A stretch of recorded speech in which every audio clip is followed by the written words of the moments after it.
ചെങ്കള ഇതെന്താ ഈ പ്ലാന്റ്? ഇതൊരു കാട്ടിമൂണ്ട തെയ്യാണ് എൻ്റെ വീട്ടിലുള്ള കേട്ടോ.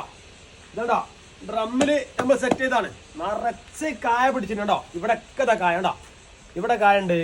ഇവിടെ ഈ ഒരു കൊലയിൽ കായുണ്ട്. ഇതാ ഇങ്ങേ ഭാഗത്തേക്ക് ഇതാ ഈ ഭാഗത്തേക്ക് ഉണ്ടല്ലേ, ഇതൊരു കൊലയാണ് കേട്ടോ. ഇനി ഇവിടെ ഉണ്ടോ? ഇത് വലിയ കായാണ്. ഇത് ഫസ്റ്റ് ഉണ്ടായതാണ്. അതുപോലെ ഡ്രമ്മിൽ കായ്ച്ച ഒരു തായ്ലാൻഡ് വെറൈറ്റി മാത്തയാണ് ഇത്. കണ്ടില്ലേ? ഈ മാത്തേനൊക്കെ കാണിക്കാൻ കാരണം നിങ്ങളുടെ മുമ്പിലേക്ക് ഒരുപാട് തൈകളുടെ വീഡിയോസ് ഞാൻ കാണിക്കാറുണ്ട്. അതുപോലെ തന്നെ എൻ്റെ വീട്ടിലും ഞാനും ഇതിനെ വെച്ച് പരിപാലിക്കുന്നുണ്ട്. ഇതുപോലത്തെ തൈകളൊക്കെ വെച്ചാൽ കായഫലം നമുക്ക് കിട്ടുമെന്ന് ഒന്ന് കാണിച്ചു തരാൻ വേണ്ടിയിട്ട് മാത്രമാണ് ഞങ്ങളെ ഞാൻ ഈ വീഡിയോസ് ആയിട്ട് നിങ്ങളുടെ മുമ്പിലേക്ക് വന്ന്. അതുപോലെ തന്നെ ഇതിന് ഒഴിച്ചു കൊടുക്കുന്ന ഒരു സ്ലെറിന്റെ വളപ്രയോഗം നിങ്ങളോട് പറയാറുണ്ട്. അതും ഞാൻ ഒന്ന് കാണിച്ചു തരാം. ഓക്കെ, ഇതാണ് നമ്മളെ വളട്ടോ. കണ്ടോ കലക്കി വെച്ചത് കണ്ടോ?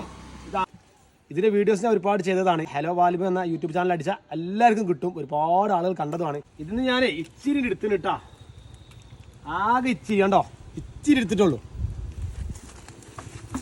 ഇതുണ്ടല്ലേ, ഞാൻ ആ വളത്തിലേക്ക് വെള്ളം പാർന്ന് മിക്സ് ചെയ്തു. ഇങ്ങനത്തെ രണ്ട് പാട്ട രണ്ടാഴ്ച കൂടുമ്പം ഇതാ ഇതുപോലെ ഇങ്ങനെ ഒഴിച്ചു കൊടുക്കട്ടോ. കണ്ടോ? മാത്തതിന്റെ സൈഡിലായിട്ട് കടക്കെന്ന് ഒഴിവാക്കിയിട്ട് കേട്ടോ. അതുപോലെ ഇതിനും രണ്ട് പാട്ട രണ്ടാഴ്ച കൂടുമ്പം ഒഴിച്ചു കൊടുക്കുക സ്ലറി രൂപത്തിൽ. അപ്പൊ ഞങ്ങളെ ഞാൻ ചെയ്യുന്ന രീതിയും എന്റെ മാത്തകളെയും ഞങ്ങൾ കാണിച്ചത്. ഒരുപാട് മാമ്പഴങ്ങളെയും പല തൈകളെയും ഞാൻ വെച്ചിട്ടുണ്ട്. നിങ്ങൾ വെക്കുക, നല്ല മാമ്പഴങ്ങളും നല്ല കായ്ഫലങ്ങളും പറിക്കുക. അപ്പൊ ഞങ്ങളെ നമ്മുടെ ചാനൽ ഒന്ന് സബ്സ്ക്രൈബ് ചെയ്യണം, ഒന്ന് ലൈക്ക് ചെയ്യണം, ഒന്ന് ഷെയർ ചെയ്യണം കേട്ടോ. നല്ലൊരു വീഡിയോസ് ആയിട്ട് ഇനി വരും. അതുവരെ താങ്ക് യു.